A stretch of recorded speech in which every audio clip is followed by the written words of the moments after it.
Découvrez Swotcast de Credendo, des podcasts pour exporter sans risque dans le monde d'aujourd'hui. Au niveau macroéconomique, Credendo évalue deux risques distincts. Le risque pays d'un côté et le risque sectoriel de l'autre.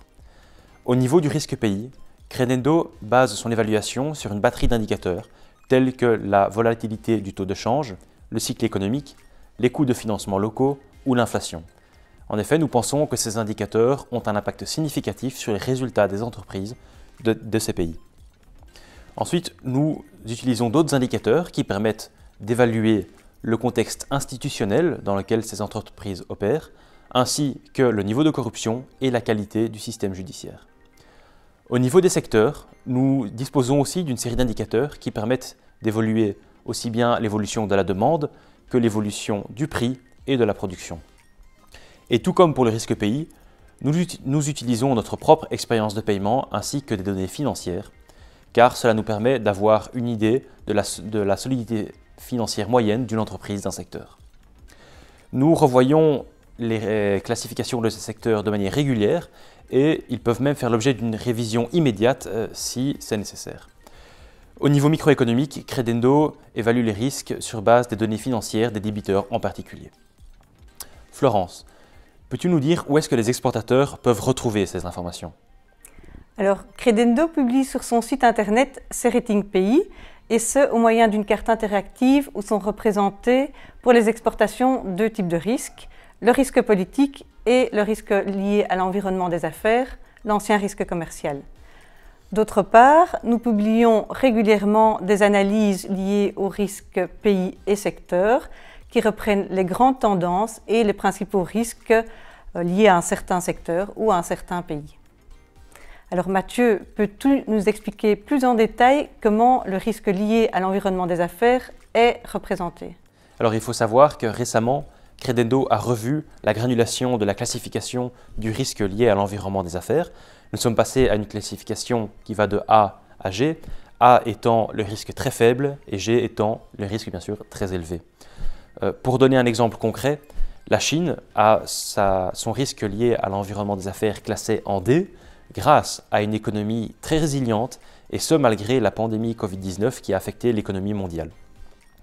À l'opposé, le Brésil a un classement G, à cause de la Covid-19 qui a fortement impacté sa croissance économique, mais aussi à cause du contexte institutionnel, à cause de la fluctuation du taux de change et des coûts de financement locaux qui sont très élevés et qui ne jouent pas en sa faveur.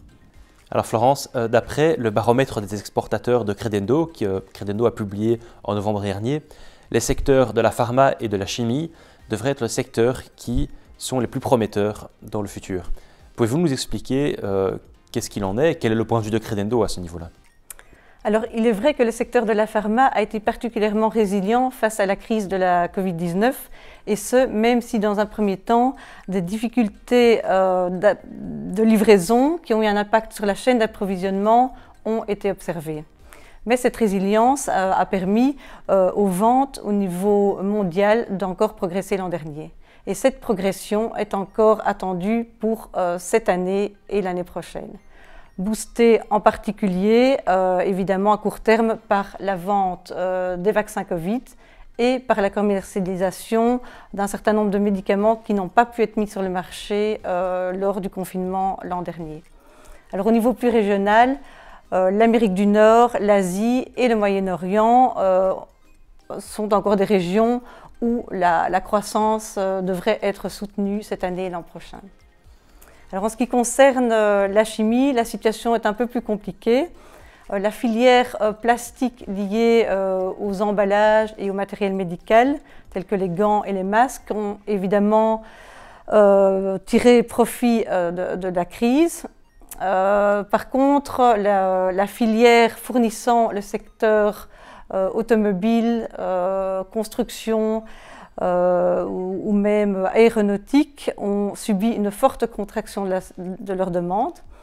Néanmoins, la demande émanant des deux premiers segments, donc de la construction et de l'automobile, ont déjà vu leur demande reprendre depuis la fin de l'année dernière.